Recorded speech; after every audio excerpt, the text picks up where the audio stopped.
Long live all! How many more police there need to be? It's an impertinence. It's the King's official birthday today, not his actual birthday. So we're here at Buckingham Palace, surrounded by a sea of his jubilant supporters and quite a few unhappy people, Republic protesters, many of whom were arrested at his coronation. Let's see what they have to say. You don't want a king. No. Why don't you want a king? Well, the monarchy is undemocratic, it's unprincipled, it's corrupt, and it is bad for our politics. And we want a more democratic Britain. We want a Britain where we can choose our head of state and where we can genuinely be citizens, not subjects.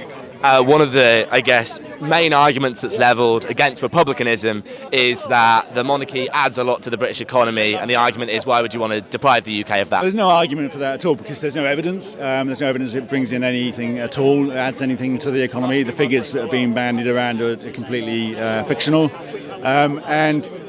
We've spoken to tourist experts, Visit Britain, people like that, and they said, yeah, of course there's no evidence, and it's not there to do that either. It's an amoral argument. It is part of our constitution, and we should make decisions about our constitution based on principles, not on what people enjoy doing on holiday. I've come out here, like the rest of all these amazing people here, who I'd like to call my family, to celebrate the King's birthday, as we should. Birthdays are meant for celebrating. It's a fantastic day. It's become a long tradition of ours, and it's a great opportunity to just come out and have a fun day out.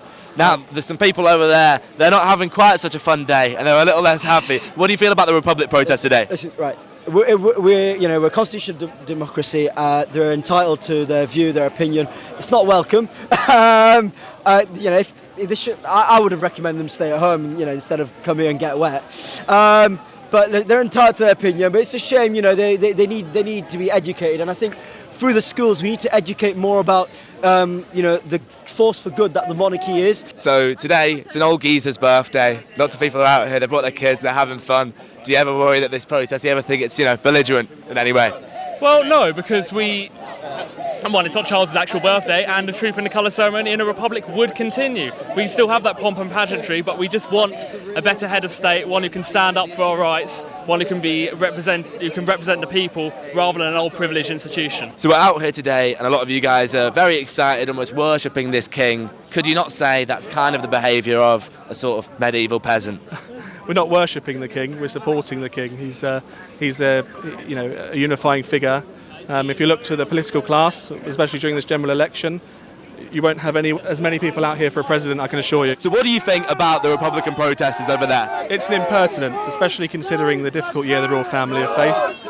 They could have moved their protest further up, but we've responded by gathering here today to drown their voices out. Do you think that the King's illness currently is a reason that they should have acted differently today? Do you think they should have acted? Absolutely, it's a matter of respect and common decency. Graham, you were arrested on suspicion of locking in a protest method that involves strapping yourself to things.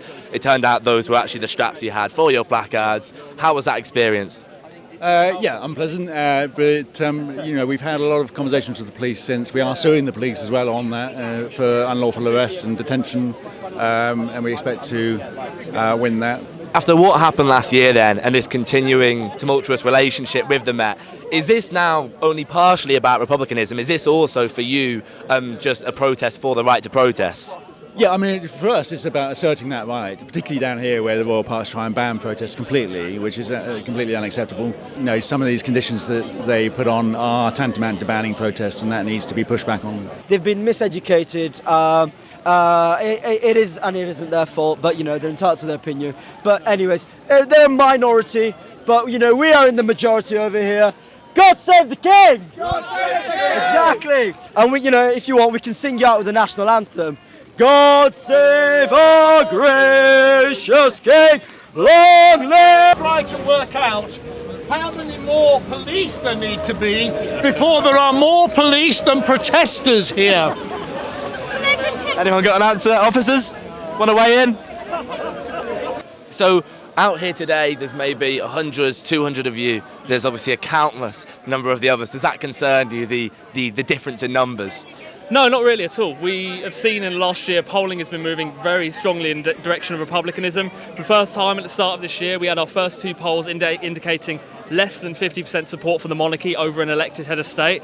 And we're seeing amongst young people, it's actually going into the majority zone of being for an elected head of state. So I think the future is very bright for republicanism in the UK. So why are you guys monarchists? Because we believe it's levelling moderation. Now, Politics, I think. one of their big arguments over there, the Republic protesters, they obviously a lot of the time say it's undemocratic. How do you guys feel about and respond to that? I'd rather have the democracy we've got than many others that you see around the world. I personally think, this is one of the best democracies in the Western world today. Do you think that you're winning any hearts and minds here, or do you think people here at least will just be relatively unhappy with you? Well, I think this crowd is mostly tourists, mostly people that want to see a parade, and a lot of people that don't really care that much one way or the other. And obviously there are Royalists, some of whom have come up to us and are very happy for us to be here. Others have come up to us and been aggressive and abusive, and that's a shame. I think most people accept the right to speak your mind. They're entitled to their opinion, but I think it's a shame to impose it on everybody else. Do you think that they spoil a day like this a bit by protesting? Not really, I don't think, because there's more of us who aren't protesting, so it evens it out a bit. Let everybody have their say, but at the end of the day, we make our choice and we stick by it. So we also think it's good for the economics of the country. Not my king. Not my king. You won't hear me anyway. My king. If he's supposed to be the king of the people are struggling, people are starving, people are homeless, people are living in terrible conditions. So I don't know how he can sleep at night if he's meant to be the king of the people, because he's not in touch with the people at all. They think it's a bit medieval to have a king. One of their big arguments is that it's undemocratic. How do you respond to arguments like that? I'll tell you what, the king plays a constitutional role, and yes, there's a lot of things that are medieval. You know, even your spoon's probably medieval. I think it's a lot older than that. You don't say down with your spoon, or you. Let's say you had 10-15 seconds to sit someone down and try to convince them of your cause of abolishing the monarchy. What would you say? Okay, so they're patriotic, so are we. What I would say to such a person is if we have a head of state, they should be democratically elected by all of us and not be there through accident of birth and have the privilege that they have. If you had 15 seconds to turn them into a monarchist, what would your pitch be? President Blair, President Boris.